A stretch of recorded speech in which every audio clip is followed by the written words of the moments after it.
Salut à tous, c'est Jérôme Duprat. Bienvenue dans cette nouvelle vidéo dédiée à la découverte de Figma.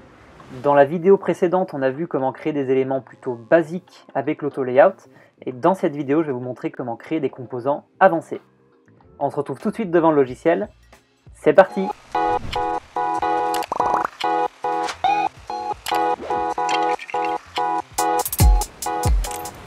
Il y a une première chose qu'il faut bien comprendre par rapport aux contraintes qu'on va appliquer à un objet, c'est qu'il y a une différence entre les contraintes et l'auto-layout.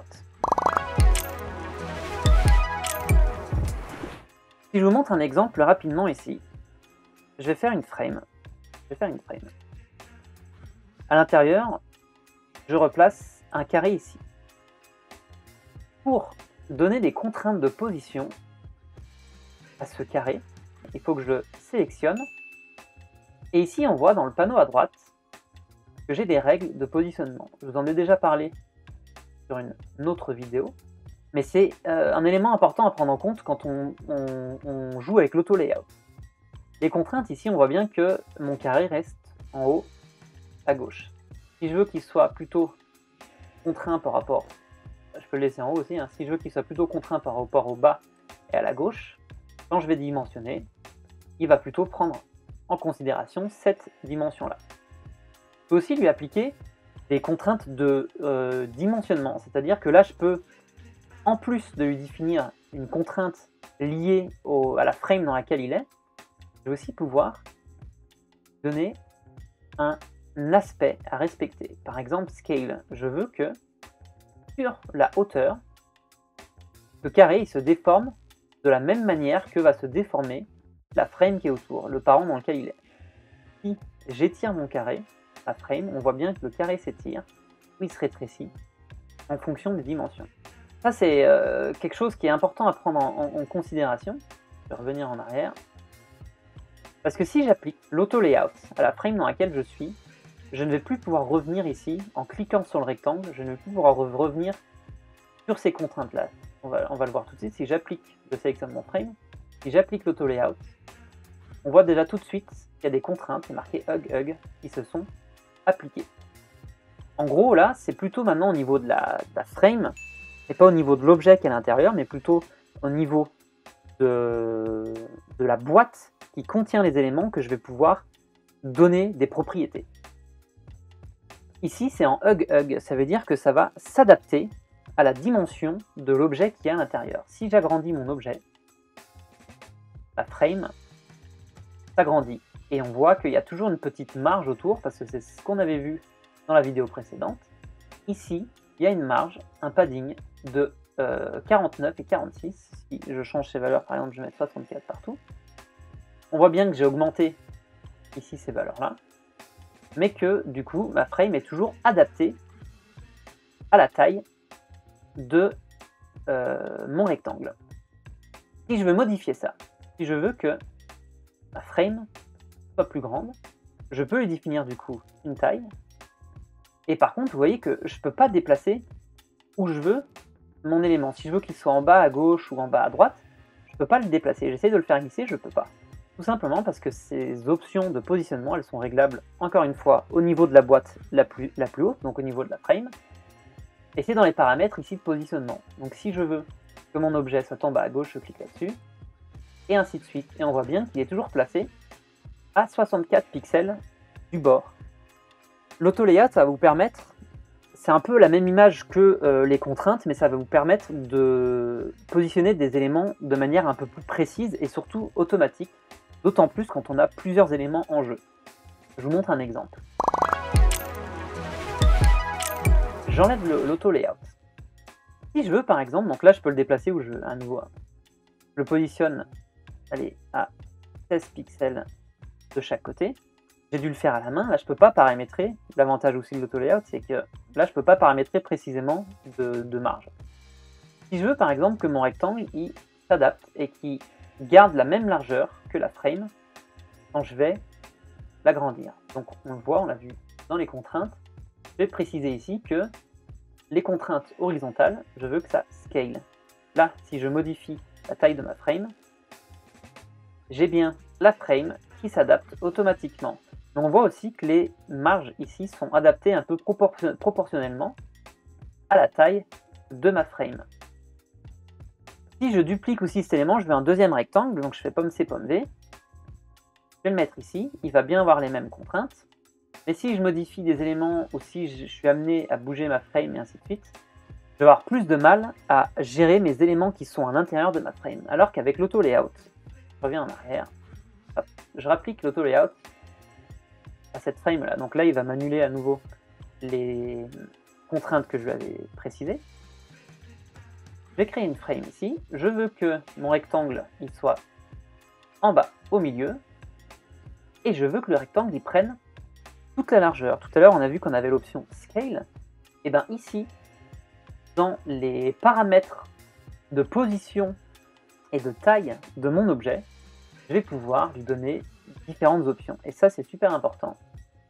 Je vais pouvoir lui dire qu'il remplit le conteneur. Et on voit bien en fait les petites flèches qui m'indiquent ici.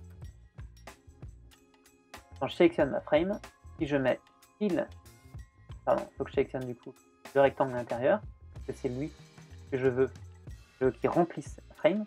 On voit bien qu'il met des petites flèches rouges pour dire qu'il va automatiquement venir adapter le rectangle à la frame. Donc je fais ça. On voit bien qu'il n'est pas collé. Pourquoi? Parce que sur ma frame, j'ai des marges. J'ai des marges de 12 pixels de chaque côté. Si je veux qu'il soit au bord, bah, je ne mets pas de marge. Et pareil pour le bas, je n'en mets pas. Comme ça, j'ai bien mon rectangle qui est collé. Et ici, si je déforme ma frame, j'ai toujours mon rectangle qui est en bas et qui s'adapte. Si je rajoute des marges, j'ai bien mes marges autour et j'ai toujours mon rectangle qui s'adapte en gardant bien la proportion des marges. Autre chose qui est magique, c'est qu'on a vu aussi que dans une frame, on pouvait et régler le padding, mais également l'espacement entre les éléments. Donc là, mon espacement de base, il est de 12. Moi, je vais le créer de 16. Et ce qui fait que si je copie et que je colle un nouvel élément, il va automatiquement, à l'intérieur de mon frame, qui avait cette contrainte d'auto-layout verticale, il va rajouter cet élément-là, et il va l'espacer. Hop, on voit bien ici un espace de 16 que je peux venir modifier. Si je rajoute un nouvel élément, c'est pareil, sauf que là on voit, j'ai rajouté plein d'éléments. Je reviens sur ma frame, on a toujours indiqué que les objets à l'intérieur de ma boîte sont positionnés depuis le bas, donc c'est pour ça que plus j'en rajoute, plus ils s'empilent vers le haut. Si j'avais fait l'inverse, je resélectionne frame, si je veux qu'ils soient tous vers le haut, c'est vers le bas qu'ils vont être poussés. La problématique, c'est que là, mes objets ils sortent de ma frame. Si je masque par exemple tout ce qu'il y a autour, j'ai un carré qui est coupé. Alors c'est pas ce que je veux. Moi j'aimerais en fait que ma frame elle puisse prendre en compte tous ces éléments là. Il y a deux options.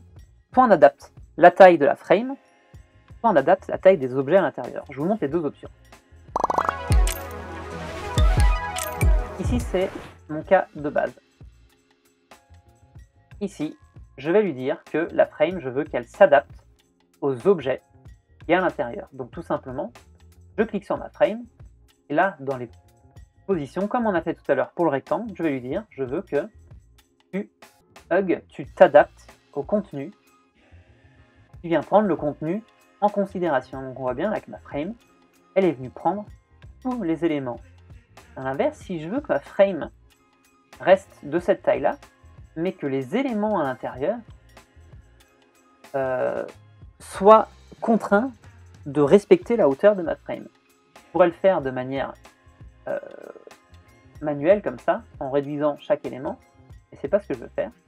Moi je vais sélectionner ici tous les rectangles qui sont à l'intérieur de ma frame, et je vais leur dire qu'au lieu qu'ils aient une hauteur fixe, comme on l'a partout, je veux qu'ils s'adaptent, ils remplissent le conteneur. Et là on voit bien que en fait, chaque frame va remplir le conteneur et occuper l'espace qui reste disponible par rapport aux autres rectangles. Si je supprime tous les autres rectangles, on voit bien que ma frame elle remplit, avec toujours les marges autour, mais on voit bien que ma frame elle remplit tout l'espace. Si je rajoute un rectangle, l'espace va se diviser en deux et chacun va essayer d'occuper le conteneur. Et du coup, ils se répartissent la moitié chacun. Si j'en rajoute un, ils vont prendre un tiers chacun. J'en rajoute un quart et ainsi de suite. Il y a un truc qui est super aussi avec Figma, c'est que du coup on peut faire une autre option, je duplique cet élément-là, c'est qu'on a vu que donc sur chaque rectangle j'avais adapté et j'avais ajouté cette option fill container pour qu'il s'adapte à la taille du conteneur, mais je peux très bien décider sur un objet en particulier, je veux qu'il ait une taille fixe, et je peux très bien lui définir une taille fixe, et on voit que les autres, par contre, qui sont en fill container, ils s'adaptent à la place qu'il en reste. Donc je peux très bien dire que tout ça, ça reste fixe, et que ça s'adapte. Alors voilà pour cet exemple un peu pour les différences entre les contraintes et l'auto-layout, et du coup comment on peut positionner et paramétrer les éléments à l'intérieur d'une frame en auto-layout. Et on peut faire un cas un peu plus concret. Je vais créer une frame et j'aimerais mettre à l'intérieur une image. Alors pour l'instant, je vais laisser. Bon, je peux aller chercher une image. Image. Tac. Et dans mon bureau. Tac. Une photo. Voilà.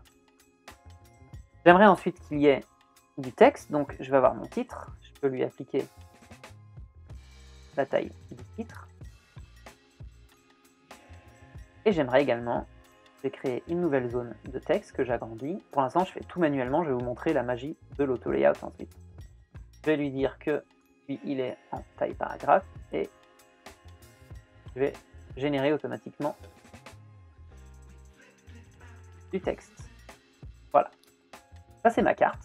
Et le problème, c'est que si je bouge les éléments, tous les enfants qui sont à l'intérieur de cette frame sont tous avec des contraintes en haut à gauche, et il n'y a rien qui se redimensionne. Donc je pourrais faire comme j'ai montré tout à l'heure, je reviens en arrière, je peux très bien donc appliquer l'histoire des scales, par exemple pour que mon image elle s'adapte automatiquement, et on voit que les marges sont prises un peu proportionnelles et que c'est pas gardé fixe, et c'est beaucoup plus simple à gérer avec l'auto-layout. Donc je vais prendre ma frame et je vais lui appliquer la contrainte de l'auto-layout. Automatiquement, donc il s'est basé à peu près aux valeurs que j'avais mis moi manuellement, il m'a mis une marge de 22 horizontale et une marge de 20 verticale. Je vais mettre par exemple tout à 24. Enfin, il m'a fait en sorte que les éléments soient tous alignés depuis le sommet et le centre. C'est-à-dire que si je rajoute titre par exemple, hop, il va s'adapter, il va se rajouter automatiquement au-dessus. Si je veux que mes éléments soient alignés à gauche, il faut que je change le paramètre ici. La problématique, c'est que par exemple, là, mon titre, si je rajoute texte, c'est très bien, mais en fait, là, il va s'agrandir et il va déformer ma frame. Donc, il faut que je lui applique une contrainte, parce que pour l'instant, on voit que le calque de texte est en hug, c'est-à-dire qu'il va s'adapter au contenu qui est à l'intérieur. Mais moi, je veux que sur cette dimension horizontale, je veux que dès qu'il arrive au bout de la frame, qu'il passe à la ligne. Donc ce qu'il faut faire, je reviens en arrière, c'est que je vais dire à ce calque de titre qui remplisse, qui file le container. Donc on voit bien ici, il remplit tout le container. Et par contre, en hauteur, j'ai bien mis hug, je veux qu'il s'adapte au contenu qu'il y aura. Donc si je rajoute titre exemple sur 2 lignes, automatiquement il est arrivé au bout de la frame, il a rempli l'espace, il est passé à la ligne. Si j'avais mis, j'enlève juste ce mot là, si je laisse en fixe la taille de mon titre, et ben du coup les éléments vont superposer, alors que moi je voudrais que ça hug, donc il va bien adapter la taille de l'encart.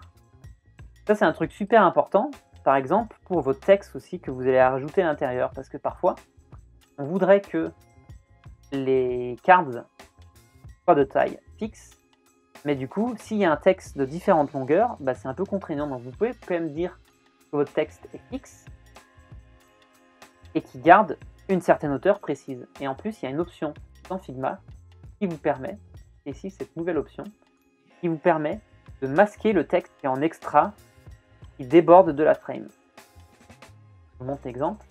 Là, j'applique l'option. Si je réduis la taille de ma frame. J'ai bien toujours mon texte qui est visible, mais par contre, enfin le texte, la partie visible qui est dans la frame est toujours présent, mais par contre on voit bien que le reste est masqué. Et il m'a mis automatiquement 3 petits points pour dire qu'il y a du texte en plus. Là j'ai tout le texte, là il est masqué. J'ai pas fini de configurer ma carte parce que là on voit bien que quand je modifie ça, à part le titre, il n'y a rien qui suit. Donc il faut que j'applique les mêmes contraintes à mon image. Je vais lui dire que de manière horizontale, je veux qu'il s'adapte. Par contre, je vais garder une hauteur fixe. Si je mettais une hauteur qui est remplie, quand je vais modifier ma frame, l'image va automatiquement s'agrandir sur l'axe horizontal et vertical. Moi, je vais plutôt garder pour l'instant une hauteur fixe. Oui, une hauteur fixe, pas une largeur. Et mon texte ici, pareil, on a vu qu'il ne suivait pas parce qu'il est gardé en fixe. Donc moi, je veux qu'il s'adapte, qu'il remplisse le conteneur, et par contre, qu'il garde bien une hauteur fixe pour que j'ai pas de texte en trop. Donc là, ma carte est paramétrée. Ce que je voudrais faire, c'est que l'image, elle prenne toute la largeur. Je veux pas qu'elle ait cette marge-là. Donc je suis obligé de tricher, et je suis obligé de fait d'imbriquer des éléments à l'intérieur des autres pour ajouter des marges sur les éléments concernés. C'est-à-dire que mon titre et mon paragraphe, je vais les grouper, je vais créer une frame en auto-layout. Donc Shift A pour le raccourci. Ça va être, je vais renommer, ça sera mon texte. Mon texte ici, vu que je viens de créer une nouvelle frame, il faut que je rajoute des contraintes. Parce que là, on va voir que si je déforme à nouveau ma carte, les contraintes que j'avais appliquées sont plus prises en compte. Donc il faut que je remette fill container et il s'adapte à la taille de mon texte. Et si je remodifie, ça marche toujours pas. Pourquoi? Parce qu'à l'intérieur, les contraintes ont été oubliées, il est repassé en largeur fixe. Donc je vais remettre tout en fill container. Et comme ça, de cette manière, j'ai plus la problématique sur mon texte. Ce que je peux faire maintenant, c'est que sur la frame la plus haute, que je vais appeler donc carte, je vais enlever les marges. J'enlève les marges, comme ça, ma photo elle est bien pleine page, enfin, elle couvre bien toute la largeur de la carte. Par contre, le texte, lui, j'aimerais qu'il ait une marge. Mais vu que j'ai créé un groupe, bah, je peux créer à ce groupe-là qu'un auto-layout des marges, et je peux ajouter des marges de 24. Ce qui fait que j'ai bien mes marges de chaque côté. On voit aussi ici qu'il y a un espace, parce que au niveau plus haut sur la carte, j'avais dit qu'il n'y a pas de padding, mais par contre, il y avait toujours cet espacement entre les objets de 24. Donc je peux par exemple très bien l'annuler pour que ma frame comprend le texte soit collé à la photo. Et si je veux aussi ne pas avoir de marge en dessous, je peux très bien dire à la carte qu'elle n'a pas une hauteur fixe, mais qu'elle s'adapte au contenu. Par contre, dès que je vais changer, vous allez voir que dès que je vais modifier des valeurs, automatiquement ici, le paramètre est changé parce que je viens de modifier la taille de la carte. Elle n'est plus adaptée au contenu, mais du coup, elle est contrainte par la valeur que je viens de définir manuellement. Maintenant que j'ai créé une carte, je peux vous montrer comment on va créer une section et utiliser justement cette carte-là qu'on vient de créer et de voir comment plusieurs éléments vont pouvoir se paramétrer entre eux. Donc par exemple, si je veux créer une section avec des cartes, je vais créer une frame de 1440 de large. Ça va être ma section avec carte. J'ai rajouté ma carte dedans. Il faut que je transforme cette section en auto-layout si je veux que ça fonctionne. Donc là, automatiquement, elle va s'adapter à la taille de la carte. Donc je vais lui redéfinir une largeur bien fixe que je mets à 1440. Donc là, j'ai bien ma carte avec mon auto-layout. Je vais par exemple pouvoir lui mettre aussi, je vais lui rajouter un titre d'introduction. Introduction. Et je vais également, je vais d'abord sortir la carte et je vais d'abord mettre le texte d'introduction. Je duplique un paragraphe Donc, ce que je veux faire par contre, c'est que là, moi je veux que mes éléments ils soient l'un en dessus de l'autre. Donc, il faut que je change la valeur de mon auto layout. Ici, je veux que ces éléments remplissent le conteneur et que mon texte d'introduction soit donc pas un titre mais un paragraphe. Et je vais générer plugin lorem ipsum, je génère 5 phrases. Voilà, j'ai ma petite intro et en dessous, je voudrais que mes cartes soient présentes. Si je la fais glisser directement ici, elle va se mettre en dessous, mais si je veux en rajouter une, elle va se mettre automatiquement en dessous parce que la contrainte, elle est bien verticale et du coup, tous les éléments, ils sont fixés depuis le haut. Donc moi, j'aimerais en fait que mes cartes, elles soient, j'ai mon introduction et que mes cartes soient en dessous. Donc il faut que je regroupe ces cartes ensemble dans un même groupe auto layout. Donc je sélectionne mes deux cartes, je fais à nouveau Shift A et je vais nommer ça carte. C'est mon conteneur de cartes. Conteneur carte. Voilà. Je vais changer la position de l'auto layout parce que je veux pas que mes cartes soient l'une en dessous de l'autre mais l'une à côté de l'autre. Donc je change la position de l'auto layout et je veux faire en sorte que cette nouvelle frame, mon conteneur de cartes, je veux qu'il prenne toute la largeur disponible. Donc on voit bien ici qu'il prend toute la largeur disponible. J'ai toujours ma marge de section qui a été créée automatiquement. Je vais mettre des marges un peu plus importantes pour qu'on les voit. J'ai toujours mes marges ici de 80. J'ai bien mon conteneur de cartes qui remplit toute la largeur de la section. Et par contre, ce que j'aimerais, c'est que mes cartes, elles aussi à l'intérieur, elles occupent tout cet espace. Je ne veux pas avoir un espace vide à droite. Donc, je vais rentrer dans ma frame, je vais sélectionner mes deux cartes. On voit bien ici que la largeur est fixe et il faut que j'applique en fill container, comme ça. J'ai bien les cartes qui remplissent toute la largeur du conteneur. Je vais rajouter un peu d'espace entre les éléments au niveau de la frame, parce que là c'est un peu serré, donc je voudrais qu'il soit espacé de 64 pixels. Par contre, je me rends compte que là j'ai 64 et 64, j'ai bien les valeurs que j'ai ajoutées, mais par contre, moi j'aimerais que mon paragraphe d'introduction, il n'y ait pas 64 pixels d'espace. Donc je vais à nouveau aussi les grouper ensemble et je vais dire que c'est mon introduction. Et je vais changer la valeur, je ne veux pas que ce soit 64, mais plutôt 16. Comme ça, ici, j'ai mon premier groupe avec l'introduction, avec ses propres valeurs d'espacement. Et ici, j'ai mon deuxième groupe, avec ses contraintes de position, et aussi ses propres valeurs d'espacement. Si je veux en rajouter un peu, ici, je vais rajouter 24, et automatiquement, ça va s'écarter. La magie de l'auto-layout, c'est que du coup, maintenant que j'ai paramétré ça, si je veux rajouter une carte, et bien automatiquement, les cartes, vu qu'elles sont en fill container, elles vont s'adapter à la taille du contenu. Un autre truc qui est super pratique aussi avec l'auto-layout, c'est qu'on peut repositionner les éléments très facilement et ils vont automatiquement respecter les contraintes qui ont été appliquées. Si je remets une couleur, si je mets différentes couleurs sur les images, hop, voilà, et je veux changer la position des cartes, je peux les faire glisser à l'intérieur de l'auto-layout très facilement et ils vont se repositionner. Je peux également très facilement le faire ici dans le panneau des calques en sélectionnant la carte que je souhaite et la modifier dans l'ordre de l'auto-layout.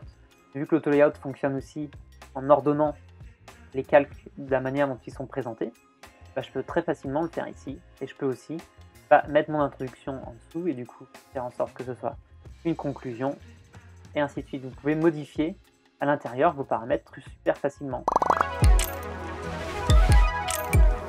Une astuce que vous pouvez utiliser aussi avec l'auto-layout quand vous construisez vos wireframes ou votre web design sur Figma, c'est de passer toute votre page en auto-layout et comme ça vous allez pouvoir repositionner automatiquement les éléments et facilement faire des changements sur une page. Je vous montre un exemple du coup avec notre librairie PiloPress qu'on utilise. Si je construis rapidement, je vais créer une nouvelle page. Hop, desktop 1440. Vu que nous on a une bibliothèque de composants, je vais aller chercher par exemple un menu. Hop, et je vais rajouter menu, en sorte qu'il soit centré et en haut. Si je rajoute ainsi de suite des sections à l'intérieur, il va falloir que je les positionne à chaque fois à la main. C'est-à-dire que je vais les faire glisser. Il faut bien que je les aligne. Il faut que je vienne... Alors, forcément, il y a un magnétisme, hein, ça facilite quand même le travail. Mais si vous passez votre frame en auto layout, clique ici sur auto layout, et que vous allez chercher vos sections. Je rajoute des sections un peu au hasard. Elles vont automatiquement, du coup, se mettre les unes en dessous des autres. J'en rajoute d'autres pour vous montrer l'exemple.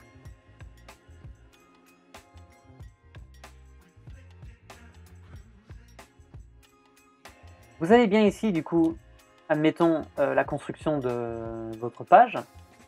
Et vu que tout est en auto-layout, vous allez pouvoir facilement modifier la position de vos éléments. Si vous supprimez une page, automatiquement la frame va s'adapter. Si vous rajoutez un élément, automatiquement la page va s'agrandir. Du coup, ça permet très facilement en fait, de redimensionner la taille de votre page par rapport aux éléments qui sont à l'intérieur. Alors, c'est pas grand chose, mais mis bout à bout sur plusieurs pages, bah, c'est toujours un petit peu de temps de gagner. Donc voilà, c'est toujours des astuces qui sont bonnes à prendre. Voilà, donc on a pu voir comment créer des éléments un peu plus complexes grâce à l'auto-layout. Et dans une prochaine vidéo, je vais vous montrer comment, à partir de ces éléments, on va pouvoir en créer donc, des symboles ou des composants qu'on va pouvoir dupliquer et réutiliser partout sur le design et qu'on va faire la modification à un endroit et elle va se répercuter sur tous les autres endroits. Et on va également voir comment rendre ces composants interactifs. Si vous avez des questions, n'hésitez pas à les poser en commentaire. On y répondra avec plaisir et si besoin, on peut faire une vidéo spéciale sur un sujet qui sera sollicité. Moi, je vous dis à très bientôt pour une prochaine vidéo. Salut!